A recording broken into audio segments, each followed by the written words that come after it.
नमस्कार दोस्तों। हाल में ही आईसीएमआर द्वारा एक क्रॉस सेक्शनल स्टडी की गई थी जिसमें 31 राज्यों, केंद्र शासित प्रदेशों और भारत के राष्ट्र राजधानी क्षेत्र के शहरी और ग्रामीण क्षेत्रों से 20 साल से ज्यादा आयु के व्यक्तियों के ब्लड सैंपल, उनके हाइट, वेट, बीपी और वेस्ट सरकमफ्रेंस के आधार पर मूल्यांकन किया गया। और इस सर्वे में भाग लेने वाले कुल 1,13,043 व्यक्तियों में से 81.2% व्यक्तियों में डिस्लिपिडीमिया पाया गया।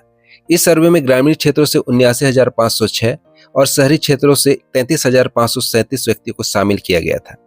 यह आंकड़ा हम सबों के लिए एक चिंता का विषय है, जहां अब 20 वर्ष की आयु के व्यक्तियों में भी असामान्य लिपिड प्रोफाइल के लक्षण दिखाई देने लग रहे हैं, जो आगे चलकर हृदय संबंधी रोग, स्ट्रोक और अन्य कॉम्प्लिकेशन के लिए जिम्मेदार होंगे। और अगर अभी से इस पर ध्यान नहीं दिया गया तो यह हमारे देश के लिए बड़ी सार्वजनिक स्वास्थ्य चुनौती बन सकता है। तो चलिए जानते हैं आखिर डिस्लिपिडीमिया क्या है, इसके क्या कारण व लक्षण है और इसे कैसे नियंत्रित किया जा सकता है। डिस्लिपिडीमिया क्या है? डिस्लिपिडीमिया एक ऐसी स्थिति है जिसमें हमारे खून में लिपिड्स यानी कोलेस्ट्रॉल और ट्राइग्लिसराइड का स्तर असामान्य हो जाता है। चलिए इसे हम और आसान शब्दों में समझते हैं। दरअसल हमारे ब्लड में मौजूद वसा या फैट युक्त पदार्थ मुख्य रूप से 3 प्रकार के होते हैं। पहला एलडीएल, लो डेंसिटी लाइपोप्रोटीन। इसे बैड कोलेस्ट्रॉल भी कहते हैं क्योंकि यह धमनियों में जमा होकर ब्लॉकेज बना सकता है। दूसरा एचडीएल, हाई डेंसिटी लाइपोप्रोटीन। यह गुड कोलेस्ट्रॉल है जो बैड कोलेस्ट्रॉल को हटाने में मदद करता है। और तीसरा ट्राइग्लिसराइड, यह भी एक प्रकार का फैट है जो हमारे द्वारा खाए गए कैलोरीज से आता है, लेकिन यह तुरंत बर्न नहीं होता है।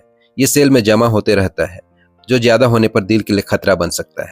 अगर हमारे शरीर में बैड कोलेस्ट्रॉल यानी एलडीएल या ट्राइग्लिसराइड बहुत ज्यादा हो या गुड कोलेस्ट्रॉल यानी एचडीएल बहुत कम हो तो इसे डिस्लिपिडीमिया कहते हैं। यह स्थिति दिल की बीमारियों, स्ट्रोक और अन्य स्वास्थ्य समस्याओं का खतरा बढ़ा सकती है। डिस्लिपिडीमिया के कारण पहला, अनहेल्दी खान पान, जैसे ज्यादा तला भुना खाना, फास्ट फूड या प्रोसेस्ड फूड खाने से कोलेस्ट्रॉल बढ़ सकता है। दूसरा, निष्क्रिय जीवन शैली। अगर आप नियमित व्यायाम नहीं करते हैं तो एचडीएल कम और एलडीएल बढ़ सकता है। तीसरा, जेनेटिक्स। अगर आपके परिवार में किसी को डिस्लिपिडीमिया या दिल की बीमारी रही है तो आपको भी खतरा हो सकता है।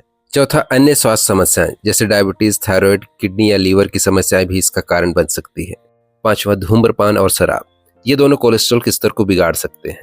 और छठवां, कुछ दवाएं जैसे स्टेरॉइड्स, बीटा ब्लॉकर्स, डायूरेटिक्स आदि, ये भी कोलेस्ट्रॉल के स्तर को बढ़ा सकते हैं। डिस्लिपिडीमिया के लक्षण।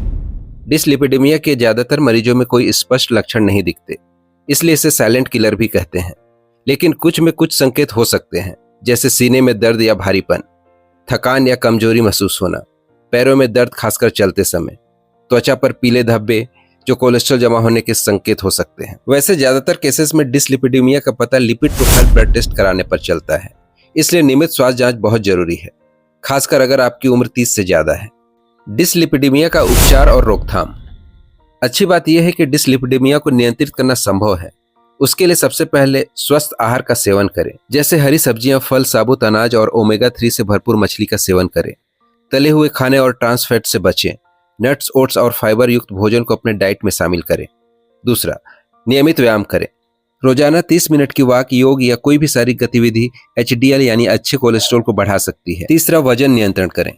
अगर आपका वजन ज्यादा है तो 5 से 10% वजन कम करने से कोलेस्ट्रॉल का स्तर सुधर सकता है। चौथा, धूम्रपान छोड़ें। सिगरेट छोड़ने से एचडीएल का स्तर बढ़ता है और दिल की बीमारी का खतरा कम होता है। और पांचवा, दवाइयां। अगर जरूरत पड़े तो डॉक्टरी सलाह से स्टेटिन, जो एलडीएल कोलेस्ट्रॉल को कम करने में मदद करते हैं, और फाइब्रेट्स या ओमेगा 3 फैटी एसिड्स, जो ट्राइग्लिसराइड के स्तर को कम करते हैं, इनका सेवन करके ब्लड में लिपिड के स्तर को नियंत्रित किया जा सकता है। दोस्तों, डिस्लिपिडीमिया एक सामान्य लेकिन गंभीर स्थिति है जो हृदय संबंधी रोगों और स्ट्रोक का प्रमुख कारण बनती है। नियमित लिपिड प्रोफाइल टेस्ट करवाकर इसका पता लगाना जरूरी है, क्योंकि ज्यादातर केसेस में लक्षण नहीं दिखते हैं। स्वस्थ जीवन शैली अपनाकर और डॉक्टरी सलाह अनुसार दवाई लेकर इसे प्रभावी ढंग से नियंत्रित किया जा सकता है और डिस्लिपिडीमिया से होने वाले कॉम्प्लिकेशन से बचा जा सकता है। धन्यवाद।